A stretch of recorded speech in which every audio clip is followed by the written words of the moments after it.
یہ محل جس کے کھنڈرات کی آپ تصویر دیکھ رہے ہیں آج سے 300 سال پہلے انتہائی خوبصورت اور بہت بڑا محل ہوا کرتا تھا،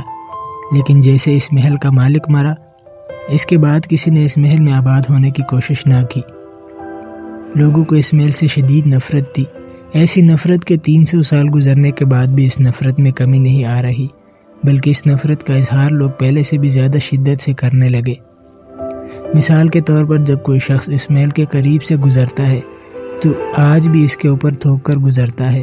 یہاں تک کہ کچھ لوگ نفرت میں اس قدر انتہا پسندی کا مظاہرہ کرتے ہیں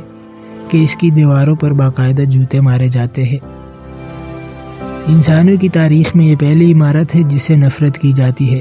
اور یہ بھی ایک تاریخی ریکارڈ ہے کہ کسی عمارت کو اس سے پہلے اتنے نفرت انگیز نام نہیں دیا گیا کہ اس ملک کی حکومت نے سرکاری طور پر اسے غدار محل کا نام دے رکھا ہے۔ یہ بات تو شاید آپ کے لیے اتنی بڑی نہ ہو کہ کسی ملک میں کوئی حکومت کسی تعصب کی وجہ سے یا کسی نفرت کی وجہ سے ایسا نام دے سکتی ہے، لیکن آپ کے لیے حیرت کی بات ہوگی کہ سب سے بڑے عالمی ادارے یونیسکو نے بھی اسے غدار محل کا نام دے رکھا ہے۔ اس عمارت کو نہ تو استعمال کیا جا سکتا ہے، نہ ہی اسے توڑا جا سکتا ہے، اور نہ ہی اس کا نام تبدیل کیا جا سکتا ہے۔ اس بات کا اندازہ لگا لیجئے کہ وہ شخص کس قدر بدبخت تھا کہ جس کی نفرت تاریخ کا حصہ بن کر رہ گئی۔ اس دنیا میں آج تک کروڑوں اربوں انسان گزر چکے ہیں جن سے ان کے جرائم اور گناہوں کی وجہ سے شدید نفرت کی جاتی ہے، لیکن کسی کو بھی تاریخ نے اتنی نفرت سے یاد نہیں کیا کہ اس کے گھر کے نام کو بھی نفرت کے نام میں تبدیل کر دیا گیا کہ اس شخص نے غداری کی تھی۔ تاریخ نے جس طرح اسے یاد رکھا، اس سے ثابت ہوتا ہے کہ غداری ایک ایسا گناہ اور جرم ہے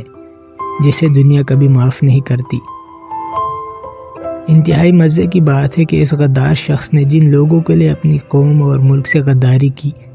انہی لوگوں نے اسے تاریخ کا سب سے بڑا غدار قرار دیا۔ اس کے محل کو غدار کے محل کا نام دیا وہ شخص میر جعفر تھا، اور اس کا یہ محل بھارت کے مغربی بنگال میں واقع مرشد آباد کے مقام پر ہے۔ غدار غداری کر جاتے ہیں، لیکن تاریخ انہیں معاف نہیں کرتی، ان کو عبرت کا نشان بنا دیا جاتا ہے۔